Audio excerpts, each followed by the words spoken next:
If you served during a wartime period, there is a monthly check the VA pays that has nothing to do with a disability rating. And for a veteran who needs daily help at home, the ceiling on that check sits at $2,424 a month right now.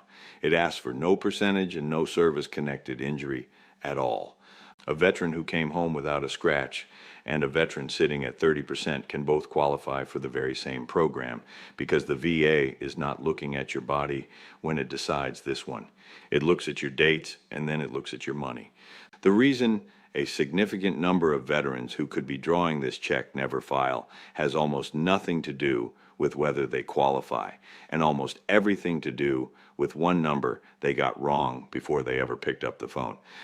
Before anything else, that ceiling needs honest handling because you are going to see it thrown around this month as though it were a check sitting somewhere with your name printed on it. The $2,424 figure is a maximum, not a payment. It is the top tier of a program called the Veterans Pension, and the VA pays the gap between that ceiling and what it counts as your income, which means most people who qualify receive a portion of it rather than the whole thing. No secret form gets anybody the maximum, and anybody promising you one is selling something. What actually exists is a test with 4 lines in it, and the third line is where nearly everybody talks themselves out of money the regulations would have handed them without an argument. All I do here is sit with the VA's own rule book, the part almost nobody reads, and put it into plain words a regular veteran can actually use. Over the next few minutes, I will take you through all 4 lines in the order the VA reads them, with the exact words to say on the phone at each one, and by the end you will be able to tell in about 5 minutes of arithmetic whether this check is realistically within reach for you. One reason to stay through the whole thing, rather than half of it. These numbers reset every December 1st. The net worth limit moves with them, and the VA sends no letter to the millions of veterans who were eligible the whole time and never knew the program existed. Veterans who are subscribed hear about the rules while they can still act on them. Everybody else finds out from a neighbor years later, after the money that could have been paid is simply gone. Hit subscribe, turn the bell on, and let's walk the 4 lines. Line 1 is your service dates, and this is the line that quietly includes far more veterans than people assume. The rule under 38 CFR 3.3 asks for 90 days of active duty, with at least one of those days falling inside a recognized wartime period if you entered service before September 8th, 1980. For anyone who entered after September 7th, 1980, the requirement is 24 months of active duty, or the full period you were called up for, whichever is shorter. Your discharge has to be anything other than dishonorable. Now here is the part that surprises people. You did not have to see combat, you did not have to leave the country, and you did not have to be anywhere near the fighting. 1 day of active duty inside the calendar window is the whole test. The Vietnam window runs from February 28, 1961 for veterans who served in country, and from August 5, 1964 for everybody else, closing on May 7, 1975. Korea runs from June 27, 1950 to January 31, 1955. And the Gulf War period opened on August 2, 1990, and Congress has never closed it, which means that every veteran with qualifying active duty from that August forward is sitting within a wartime period right now, including people who think of their service as entirely peacetime. If your dates land anywhere in those windows, line 1 is already behind you. Call 800-827-1000 and say this: I want to know whether my service dates meet the wartime service requirement for VA pension under 38 CFR 3.3. Line 2 is age or disability, and it offers you 4 separate doors rather than 1. You meet it at 65 years old regardless of your health. You also meet it at any age, if you are permanently and totally disabled, if you live in a nursing home for long-term care, or if you receive Social Security disability or supplemental security income. That last door is worth pausing on because a veteran already drawing SSDI has effectively cleared line 2 without doing anything further. And a great many veterans in that exact position have never once been told that their Social Security award carries over into a VA program. If you are 65 or over, you can stop thinking about this line entirely and move on to the one that actually decides things. Call 800-827-1000 and ask this: does my Social Security Disability Award satisfy the permanent and total requirement for VA pension? Before the third line, it helps to see what you would actually be aiming at, because the ceilings climb in steps depending on your household and your health. A veteran with no dependents has an annual limit of $17,441, which comes to $1,453 a month. Add a spouse or a dependent child to the claim, and that limit moves up to $22,839, or about $1,903 monthly.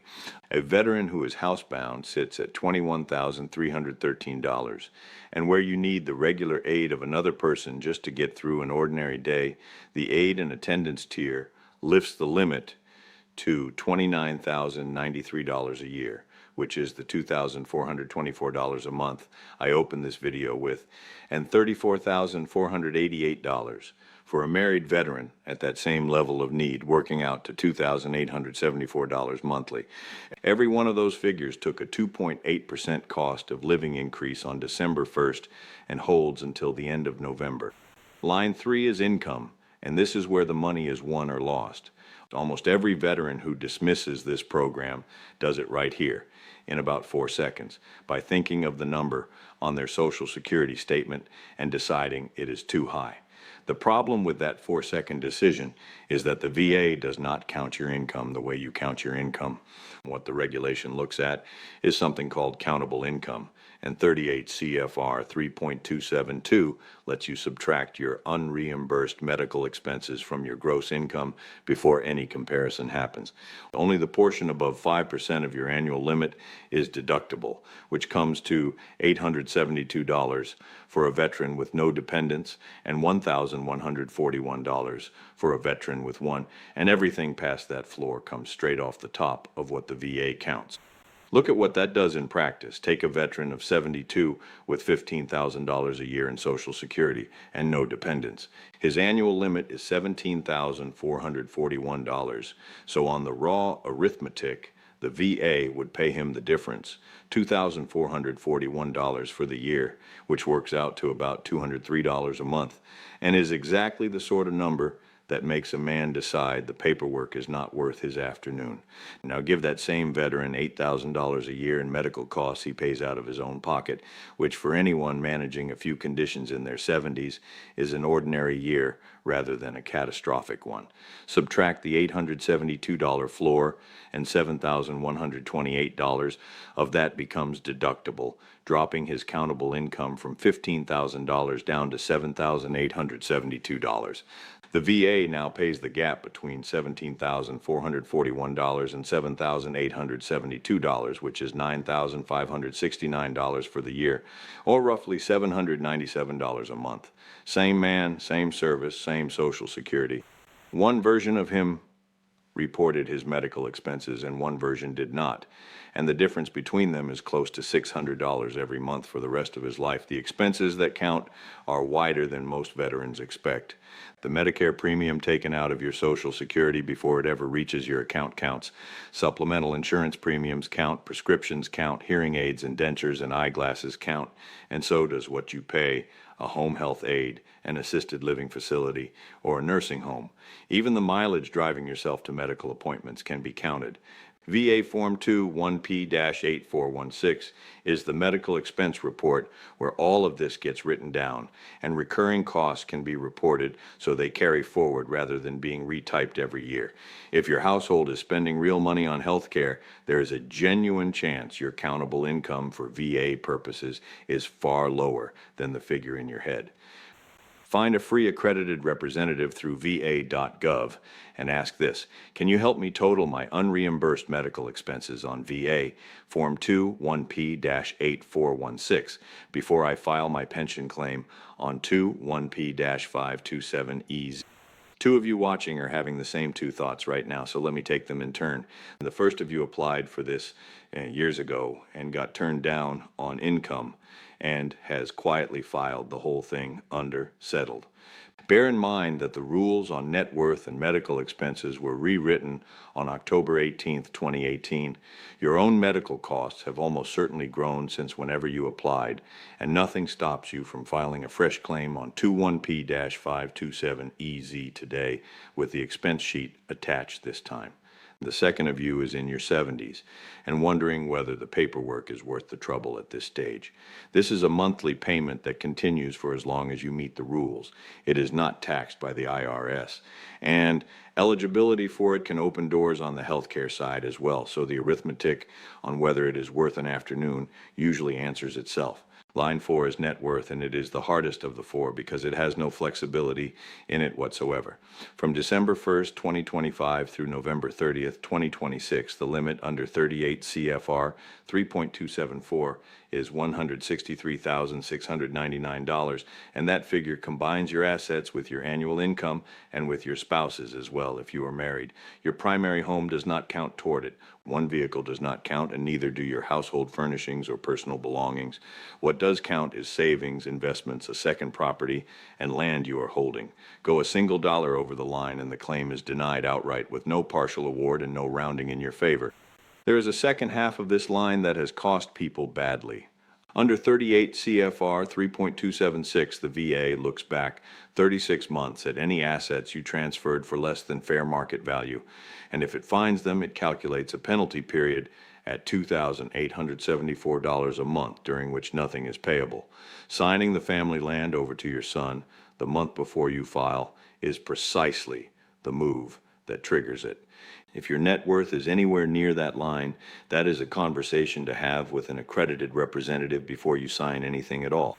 Now, the honest part, and it matters more than any figure I have given you, veterans' pension and disability compensation are not paid on top of each other. Under 38 CFR 3.700, the VA pays whichever of the two is greater. So a veteran already receiving compensation at 70% is drawing more than the pension ceiling, and this program changes nothing for him. Where it changes everything is for the veteran with no rating at all, or a rating down at 10 or 20% that produces a small monthly deposit, or a veteran who never filed a disability claim in his life because he came home in one piece and assumed the VA had nothing for him. That last man is the one this program was written for, and he is the one who almost never hears about it. The same structure exists for survivors under the name survivor's pension. A surviving spouse of a wartime veteran can qualify with an annual limit of $11,699, rising to $18,697, where aid and attendance is needed, and the form is 21P-534EZ. If your wife would be left with a small Social Security check and nothing else, that program is worth her knowing about while you are still here to explain it to her. One more thing before the recap, because it protects money you have not applied for yet. VA Form 2 1-0966 is an intent to file. It takes minutes, and once the VA receives it, your effective date can be held for up to a year while you gather everything else. Filing it today and finishing the claim in October pays you from today rather than from October. Here's the whole thing again in the order you can work it this week. Check your service dates against the wartime windows, remembering that August 2nd, 1990 opened a period that has never closed. Check whether you are 65 or permanently and totally disabled, or drawing Social Security disability, since any one of those clears line 2 on its own. Total up everything you spend on health care in a year that nobody reimburses you for, because that number is the difference between a small check and a real one. Compare your assets against $163,699 without counting your house or your car, and leave any transfer of property alone until somebody qualified has looked at it. And if the four lines look like they might work for you, get 21-0966 in first so the date starts running while the rest gets built. Two things protect you through all of it: Every form I have named downloads free from va.gov, and an accredited representative at the VFW, the DAV, or your county veterans office will sit down and build the claim with you at no cost. Nobody should ever be taking a percentage of your pension or your back pay for filing paperwork the government provides for nothing. This program has been sitting in the law since long before most of us were born, paid for by service that is already behind you. And it exists specifically for the veterans the rating system was never going to reach. Nobody at the VA is going to call your house and mention it. The veteran who adds up his medical expenses this weekend and the veteran who assumes he earns too much may be looking at very different years. If this helped, send it to somebody you served with. Subscribe, because the rule book is long and we are going through all of it.